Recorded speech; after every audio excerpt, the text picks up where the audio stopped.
والذین اور وہ لوگ ہم عن اللغو معرضون وہ لغو سے اعراض برتنے والے ہیں. لغو کیا چیز ہے؟ ہر وہ بات اور کام جو فضول اور بے فائدہ ہو، لا یعنی ہو، جو آخرت میں کام نہ آنے والا ہو، مروءت کے خلاف ہو.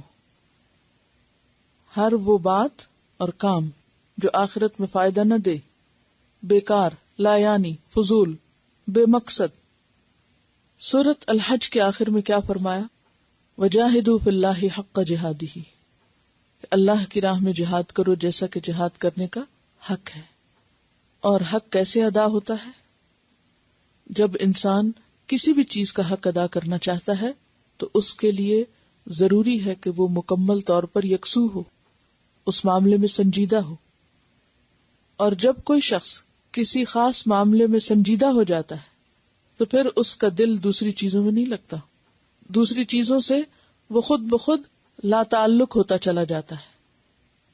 کوئی بھی معاملہ، خواہ دنیا کا ہو یا آخرت کا، دنیا کا ہو یا دین کا، کسی بھی چیز میں جب انسان حقیقی معنوں میں سنجیدہ ہوتا ہے تو دوسری چیزوں کے لیے اس کے پاس وقت نہیں بچتا. مثلاً آپ نے دیکھا ہوگا کہ اگر کوئی طالب علم اپنی پڑھائی میں سنجیدہ ہے تو وہ فضول قسم کی لغویات کے لیے وقت نہیں نکال سکتا. بیکار بیٹھ کے گپ شپ کرنا، گھنٹوں ٹیلی فون پہ بیٹھے رہنا، سیر و تفریح کے لیے وقت بے وقت نکل جانا، بازاروں میں ادھر ادھر مارے مارے گھومے پھرنا، ان چیزوں میں اس کی دلچسپی نہیں ہو سکتی کیونکہ وہ ایک بامقصد انسان ہے.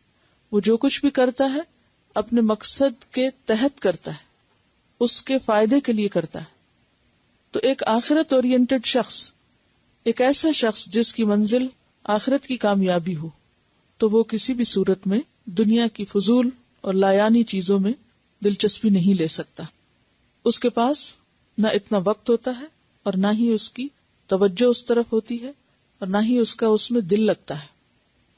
سورۃ الفرقان میں بھی آتا ہے 72 میں وَإِذَا مَرُّوا بِاللَّغْوِ مَرُّوا كِرَامًا، کہ جب وہ لغو کے پاس سے بھی گزرتے ہیں تو کیسے گزرتے ہیں؟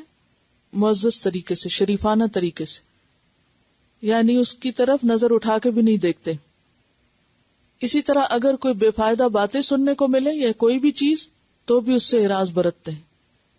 وَإِذَا سَمِعُوا اللَّغْوَ أَعْرَضُوا عَنْهُ، جب وہ لغو سنتے ہیں تو کیا کرتے ہیں؟ اس سے منہ پھیر لیتے ہیں، اس میں دلچسپی نہیں لیتے.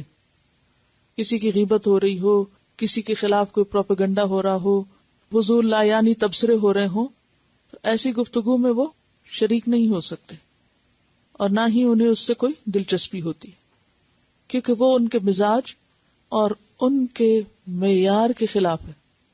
جیسے دنیا میں ہم نے ہر چیز کا ایک معیار بنا رکھا ہے، ایک سٹینڈرڈ، ایک کوالٹی. تو آپ کس چیز کو اختیار کرتے ہیں؟ آپ جب کپڑا خریدتے ہیں تو آپ اپنے معیار کا لیتے ہیں. اسی طرح کوئی بھی چیز جب آپ اختیار کرتے ہیں تو مادی چیزوں میں بھی آپ اپنے معیار کو مد نظر رکھتے ہیں. اسی طرح گفتگو میں، دوستی میں، تعلق میں، ہر چیز میں انسان کا ایک معیار ہوتا ہے. تو وہ معیار کیا ہے؟ بامقصد کام اور بامقصد چیزیں. حدیث میں آتا ہے من حسن اسلام المرء ترکہ ما لا یعنیہ، انسان کے اسلام کا حسن کیا ہے کہ وہ ان چیزوں کو چھوڑ دے جن سے اس کی غرض نہیں، یعنی جن سے ان کا کوئی مطلب نہیں. والذین هم عن اللغو معرضون، بہت سے لوگ یہ شکایت کرتے ہیں کہ ان کا نماز میں دل نہیں لگتا یا نماز میں خشوع نہیں ہوتا.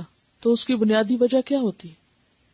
عام زندگی میں اگر انسان لغو میں دلچسپی رکھتا ہو، عام زندگی میں اگر انسان بیکار، بے فائدہ، بے مقصد باتوں میں وقت گزار رہا ہو تو پھر یکا یک جب وہ نماز کی طرف جاتا ہے تو اس کا دھیان انہی پچھلی فضول باتوں کی طرف رہتا ہے.